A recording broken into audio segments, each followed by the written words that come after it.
الحمدللہ رب العالمین والصلاة والسلام علی سید الانبیاء والمرسلین اما بعد فاعوذ باللہ من الشیطان الرجیم بسم اللہ الرحمن الرحیم۔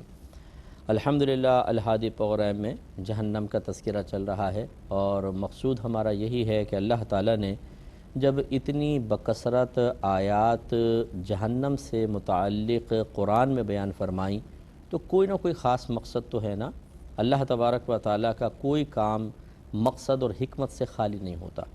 بس یہی ایک مومن کا کمال میں اس کو کہوں گا ہونا چاہیے کہ وہ آیات جب پڑھتا ہے تو اس پہ غور و تفکر کرے کہ ہر آیت کا ایک تقاضا ہے، اس کے پیچھے ایک مقصود الہی پوشیدہ ہے، اس مقصود الہی کو سمجھ کے اس کے تقاضے کے مطابق عمل کرے تو پھر گویا کہ ہم نے ان آیات کی تلاوت اور مطالعے کا ایک طرح سے حق ادا کر دیا۔ پھر اس کے بعد اس کے عملی صورت وہ بعد کی ہے، لیکن کم از کم جو ہم تلاوت کر رہے ہیں اس کا حق یہ ہے کہ ہم غفلت کے ساتھ تلاوت نہ کریں بلکہ سمجھیں کہ اللہ تعالیٰ کیا بیان فرما رہا ہے، اس مقصود کو جان لیں، اس کے تقاضے کو سمجھ لیں۔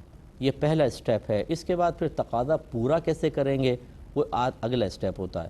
تو اسی لیے جہنم کی آیات بھی جو اللہ نے بیان فرمائیں یقیناً اللہ تعالیٰ خوف پیدا کرنا چاہتا ہے کہ اگر کافر پڑھے تو خوف زدہ ہو کر اسلام کی طرف آئے، اگر مسلمان پڑھے تو پھر وہ صاحب ایمان تو پہلے ہی ہے تو وہ بری زندگی سے اچھی زندگی کی طرف آئے۔ اگر ہم جہنم کی آیات کو سنیں اور اس کے اس تقاضے کو قبول نہ کریں، اس تقاضے کے مطابق اپنی حالت کو تبدیل نہ کریں، اپنی عملی کوشش کا آغاز نہ کریں تو سمجھ لیجئے کہ ہم نے جہنم سے متعلقہ آیات کے تقاضوں کو بھی فوت کر دیا اور اس کے مقصود کو بھی ضائع کر دیا ہے اور اس کی برکت سے بھی اپنے آپ کو محروم رکھا ہے۔ تو یہ نہیں ہونا چاہیے۔ تو پچھلے پروگرام میں بھی میں نے جہنم سے متعلق آیت عرض کی تھی۔ آج سورۃ الکہف ہے اور اس کی 99 نمبر آیت سے انشاءاللہ آغاز کریں گے۔ اللہ تبارک و تعالیٰ نے یاجوج ماجوج کے سلسلے میں بیان فرمایا۔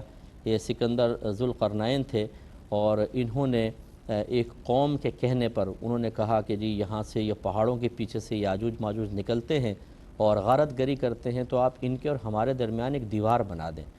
تو یہ پورا قرآن میں واقعہ پیچھے موجود ہے تو آپ نے ایک دیوار قائم کر دی۔ حدیث میں ہے نبی کریم صلی اللہ علیہ وسلم ارشاد فرماتے ہیں کہ یاجوج ماجوج اس دیوار کے پاس آتے ہیں اور اس کو کھودتے ہیں۔ جب وہ بالکل باریک سی رہ جاتی ہے تو وہ کہتے ہیں چلو کل آ کر اس کو دوبارہ کھودیں گے اور پھر ہم باہر نکل جائیں گے۔ لیکن جب وہ چلے جاتے ہیں وہ دیوار دوبارہ پوری ہو جاتی ہے، پھر وہ اس طرح کرتے ہیں۔ لیکن جب قیامت آئے گی اور جب اللہ کا ارادہ ہوگا کہ وہ باہر نکلیں اور حضرت عیسیٰ علیہ السلام پھر ان کے لیے دعائے ضرر فرمائیں گے اور وہ تباہ ہوں گے تو اس وقت ان میں سے ایک دیوار کھود کے واپس جاتے ہوئے یہ کہے گا کہ انشاءاللہ ہم کل آئیں گے اور اس دیوار کو پورا کھود دیں گے۔ اس کے انشاءاللہ کہنے کی یہ برکت ہوگی کہ دیوار پھر مطلب ثابت نہیں بنے گی، وہ ویسی کمزور رہے گی یعنی کھدی ہوئی رہے گی۔ اگلے دن وہ آ کر جیسی کھودیں گے تو سوراخ ہو جائے گا اور وہ اس دنیا میں داخل ہو جائیں گے۔ اس کو اللہ تعالیٰ دیکھیں کہتا ہے فرماتا ہے وَتَرَكْنَا بَعْضَهُمْ يَوْمَئِذٍ يَمُوجُ فِي بَعْضٍ وَنُفِخَ فِي الصُّورِ فَجَمَعْنَاهُمْ جَمْعًا، اور اس دن ہم انہیں چھوڑ دیں گے کہ ان کا ایک گروہ دوسرے پر سیلاب کی طرح آئے گا، موج در موج ایسے گروہ نکلیں گے، یعنی وہ لاکھوں کی تعداد میں ہوں گے۔ کہتے ہیں کہ ان کے تیر اور نیزے وغیرہ اتنے کثیر ہوں گے کہ جب عیسیٰ علیہ السلام کی دعا کی برکت سے وہ سب ہلاک ہو جائیں گے، ان کے گردنوں میں وائرس پیدا ہوگا اور کیڑے پیدا ہو جائیں گے، وہ سب ہلاک ہو جائیں گے، تو پوری روئے زمین ان کے جسموں سے بھر جائے گی اور اسمیل بہت زیادہ ہوگی۔ پھر آپ دعا فرمائیں گے تو اللہ تعالیٰ پرندے بھیجے گا، بڑے بڑے پرندے ہوں گے جو ان کو اٹھا اٹھا کر سمندر کے اندر پھینک دیں گے۔ پھر تیز بارش ہوگی اور پوری زمین صاف ہو جائے گی، دھل جائے گی اور اس طریقے سے وہ ختم ہوں گے۔ تو ان کے جو نیزے اور تیر ہوں گے حدیث میں ہے کہ وہ 7 سال تک جلاتے رہیں گے۔ اب آپ اندازہ کریں، تھوڑا سا غور کریں، میں جہنم کے تذکرے کی طرف آتا ہوں لیکن ضمناً میں عرض کرنا چاہ رہا ہوں کہ آپ غور کریں کہ وہ خود کس قدر بڑی تعداد میں ہوں گے۔ اب یاجوج ماجوج یہ سکندر ذو القرنین یہ بہت پرانے مطلب یہ کہ حضرت موسیٰ علیہ السلام اور حضرت خضر علیہ السلام موسیٰ علیہ السلام کے دور سے بھی پہلے کے ہیں۔ تو اب آپ اندازہ کریں کہ اس وقت وہ یاجوج ماجوج کو دیوار کے پیچھے بند کیا، ان میں توالد و تناسل جاری ہے، نسلیں بڑھ رہی ہیں، اور قیامت کے ٹائم یہ باہر نکلیں گے لاکھوں کی تعداد میں۔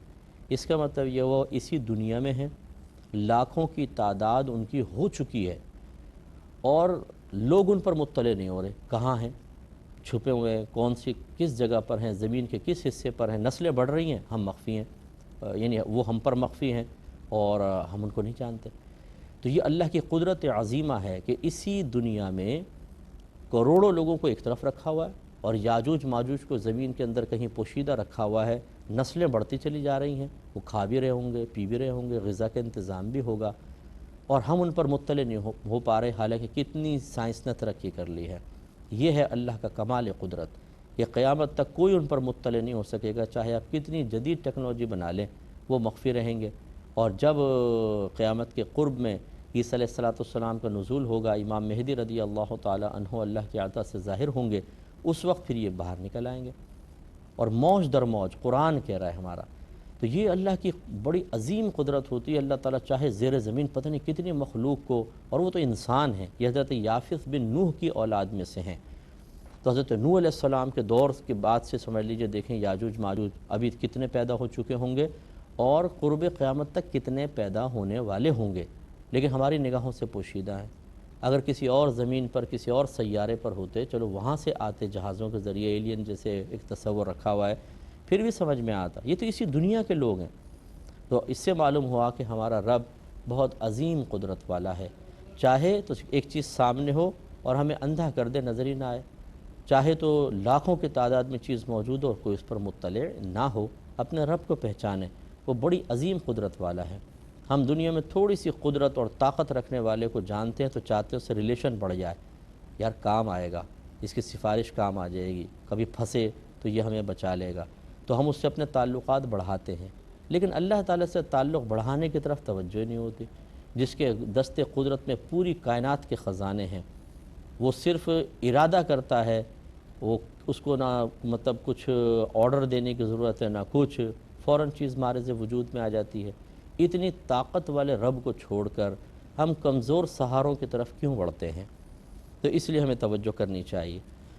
اللہ تعالیٰ فرماتا ہے کہ وَنُفِخَ فِي الصُّورِ، اور پھر سور پھونکا جائے گا، فَجَمَعْنَاهُمْ جَمْعًا، تو ہم سب کو اکٹھا کر لائیں گے۔ تو یہ صرف یاجوج ماجوج نہیں، بلکہ تو سارے مسلمان ہیں، کافر ہیں، سارے جب سور پھونکا جائے گا، یہ 2 دفعہ سور پھونکیں گے، ایک دفعہ حضرت اسرافیل علیہ السلام پھونکیں گے، سب ہلاک ہو جائیں گے، پوری کائنات ختم ہو جائے گی، صرف اللہ تعالیٰ کی ذات اقدس باقی رہے گی، باقی کوئی نہیں ہوگا۔ تو اللہ تعالیٰ سوال کرے گا آج کس کی حکومت ہے؟ کوئی جواب دینے والا نہیں ہوگا، خود فرمائے گا، یعنی از خود جواب دے گا، للواحد القہار، آج واحد کی اور قہار، قہر نازل کرنے والے کی حکومت ہے۔ پھر اللہ تعالیٰ کے حکم سے اسرافیل علیہ السلام سور پھونکیں گے، تو یہ زندگی کا ایک طرح سے سور ہوگا، ایسے مردے قبروں سے اگیں گے جیسے پودے اگتے ہیں۔ نبی کریم نے فرمایا، کبھی آپ نے کوئی مووی وغیرہ دیکھی ہو جس میں کیمرہ ٹرک سے ایک دم بنتے ہوئے دکھا دی، ایک دم ایک آدمی بن گیا، تو یہ تو ایک کیمرہ ٹرک ہوتی ہے، لیکن بروز قیامت اللہ تبارک و تعالیٰ اس کو حقیقت کا رنگ کر کے سب کو دکھائے گا کہ ایسے اگیں گے جیسے پودا اگتا ہے زمین سے، پھر ایسے پھٹتا ہے، پھولتا ہے، اور وہ ایک پودا سے اس کی شاخیں وغیرہ نکل آتی ہیں چھوٹی چھوٹی، اس طرح انسان اگیں گے اور سارے کھڑے ہو جائیں گے۔ فَجَمَعْنَاهُمْ جَمْعًا، تو ہم سب کو اکٹھا کر لائیں گے۔ وَعَرَضْنَا جَهَنَّمَ يَوْمَئِذٍ لِّلْكَافِرِينَ عَرْضًا، اللہ تعالیٰ فرماتا ہے اور ہم اس دن جہنم کافروں کے سامنے، ضرور سامنے لے کر آئیں گے۔ اب یہ مسلمانوں کے بھی سامنے ہوگی، لیکن خاص کفار کا تذکرہ اس لیے کیا کہ اصل جو ٹھکانہ ہے وہ کافروں کا، یہ جہنم کافروں کا ٹھکانہ ہے۔ مسلمان تو ضمناً چلا جائے گا اپنی شامت اعمال کی بنا پر، جس نے بہت ہی زیادہ کوئی گناہ کیے ہوں گے وہ جہنم میں ابتداءً جائے گا، پھر سفارش سے باہر نکل آئے گا۔ تو حقیقتاً جو جہنم تیار کی گئی ہے یہ کافر کے لیے ہے، اس میں ہر وہ شخص جائے گا جس نے ہمارے نبی کا انکار کیا ہے، جس نے قرآن کا انکار کیا ہے، اور اسی طرح جو پچھلے زمانے میں نبیوں کا انکار کرتے رہے وہ۔ لیکن اب جو اس دور کے اعتبار سے اگر ہم دیکھیں، چاہے کوئی خدا کو مانتا ہو اور کسی نبی کا کلمہ پڑھتا ہو کسی نبی کو مانتا ہو، لیکن اگر ہمارے نبی کا انکار کرے گا، قرآن کا انکار کرے گا، اسلام قبول نہیں کرے گا، تو یاد رکھیں وہ کافر ہے۔ تو یہ جو اہل کتاب ہیں آج کل کے، اگر یہ ہمارے نبی پر ایمان لے کر نہیں آتے تو یہ بھی اہل کتاب ضرور ہیں، لیکن کفر میں مبتلا ہیں، اور ان کو بھی فکر کرنی چاہیے۔ تو اللہ تعالیٰ ارشاد فرماتا ہے کہ الذین کانت اعینہم فی غطاء عن ذکری وکانوا لا یستطیعون سمعا۔ تو اللہ تعالیٰ فرماتا ہے کہ وہ جن کی آنکھوں پر میری یاد سے پردہ پڑا تھا اور حق بات سن نہیں سکتے تھے، یعنی یہ لوگ اس میں داخل ہوں گے۔ افحسب الذین کفروا ان یتخذوا عبادی من دونی اولیاء، تو کیا کافر یہ سمجھتے ہیں کہ میرے بندوں کو میرے علاوہ حمایتی بنا لیں گے؟ یعنی میرے بندوں سے مراد یہاں مخلوق ہے، جیسے کہ مطلب کفار بعض ایسے ہیں جو بتوں کو اپنا حمایتی سمجھتے ہیں کہ بت شاید مجھے ایسے کر لیں گے، یا پھر وہ اپنے سرداروں پر ایسا بھروسہ کریں کہ یہ ہمیں آخرت میں بچا لیں گے، یا یہ ہمیں کسی عذاب سے بچا سکتے ہیں۔ تو اللہ تعالیٰ نے بیان فرمایا۔ تو غور کیجئے کہ جو جہنم میں لوگ جائیں گے ان کی ایک صفت تو اللہ نے بیان فرمائی کہ الذین کانت اعینہم فی غطاء عن ذکری، وہ جن کی آنکھوں پر میری یاد سے پردہ پڑا تھا۔ تو اللہ کی یاد سے پردے کا مطلب کیا ہے؟ کافر جو ہوتا ہے وہ تو ایمان ہی نہیں لاتا۔ ایمان لانا یہ بھی اللہ کی یاد ہے، پھر ایمان لانے کے بعد اس کے تقاضے کے مطابق اپنے بقیہ عقائد کی درستگی اور احکام شرعیہ عملیہ کو سیکھ کر اس کے تقاضے کے مطابق عمل کرنا، یہ سب اللہ کی یاد میں شامل ہے۔ تو اگر کافر کو دیکھیں اس نے تو ابتدا ہی اللہ کی یاد سے غافل کہ ایمان ہی نہیں لایا، اور اگر مسلمان ہے، مسلمان گھرانے میں پیدا ہوا ہے، تو ابتدائی جو اللہ کی یاد تھی وہ تو اس کو اللہ نے اپنے فضل و کرم سے عطا فرما دی۔ اب اسے کرنا کیا تھا کہ علم دین سیکھتا، گناہ سے بچتا، نیک اعمال اختیار کرتا۔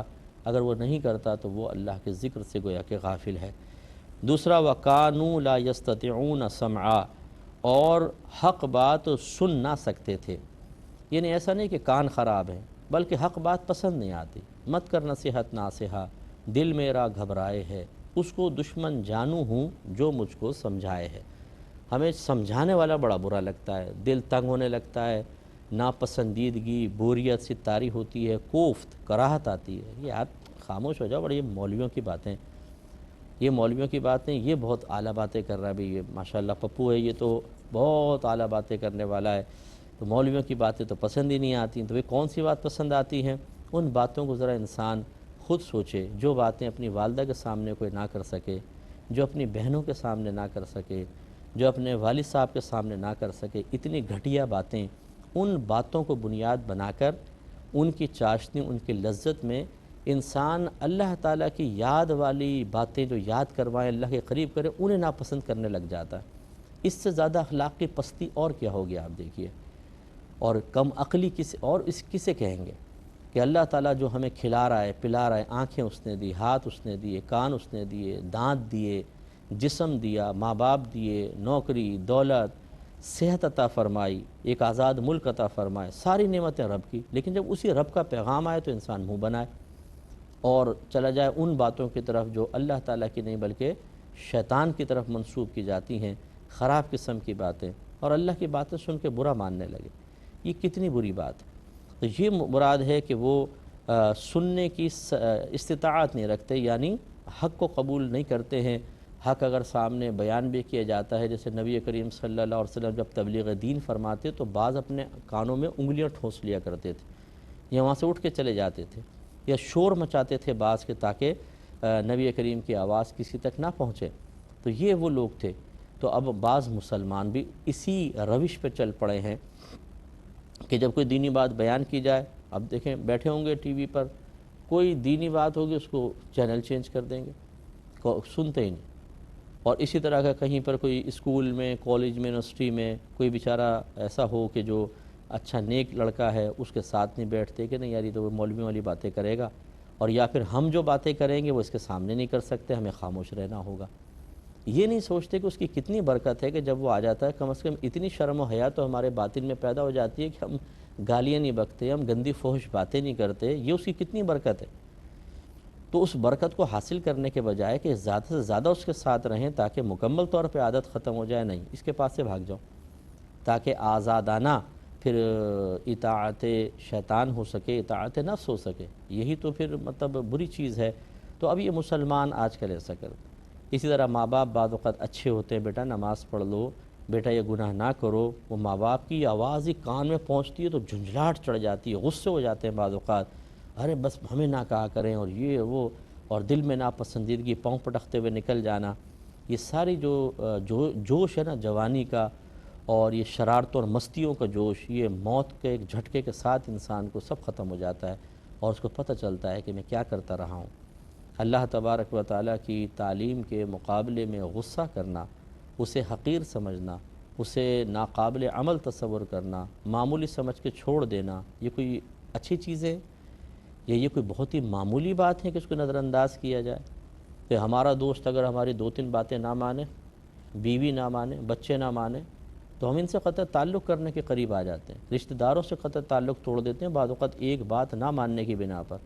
اور اللہ کی ہم کوئی بھی نہ مانیں، کوئی بات نہیں، وہ رحمت نازل کرتا چلا جائے، ہم مانیں نہیں۔ یہ غلط رویہ ہے، اس کو غور و تفکر کرنا چاہیے۔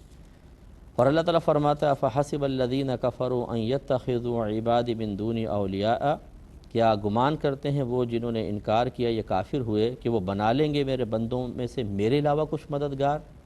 تو ایسا نہیں ہو سکتا کہ اللہ کو چھوڑ کر کوئی کسی کو مددگار بنا لے اور سوچے کہ وہ ہمیں بخشوا لے گا، جنت میں لے جائے گا، ایسا نہیں۔ ہم مسلمان اگر اللہ کے محبوبوں کی طرف متوجہ ہوتے ہیں تو خدا نخواستہ یہ سوچ کر نہیں کہ ہم ان کو دوست بنا لیں، اللہ کو چھوڑ دیں تو یہ ہمیں لے جائیں گے جنت میں، معاذ اللہ ثم معاذ اللہ، ایسا نہیں۔ بلکہ ہماری نبیوں سے، اولیاء سے، صحابہ سے محبت ہے ہی صرف اللہ کے لیے۔ اگر یہ اللہ کے نبی نہ ہوتے، اللہ کے نبی کے صحابی نہ ہوتے، ہمارے ان سے کیا عقیدت اور محبت؟ اس کا مطلب ہے ہم تو اللہ کے قریب ہونے کے لیے ان کو وسیلہ بنا رہے ہیں۔ کافر کا نظریہ علیحدہ ہوتا ہے، وہ اس کو اللہ تعالیٰ یہ مذمت بیان کر رہا ہے۔ مزید وضاحت کریں گے نیکسٹ پروگرام میں انشاءاللہ۔ وآخر دعوانا ان الحمدللہ رب العالمین۔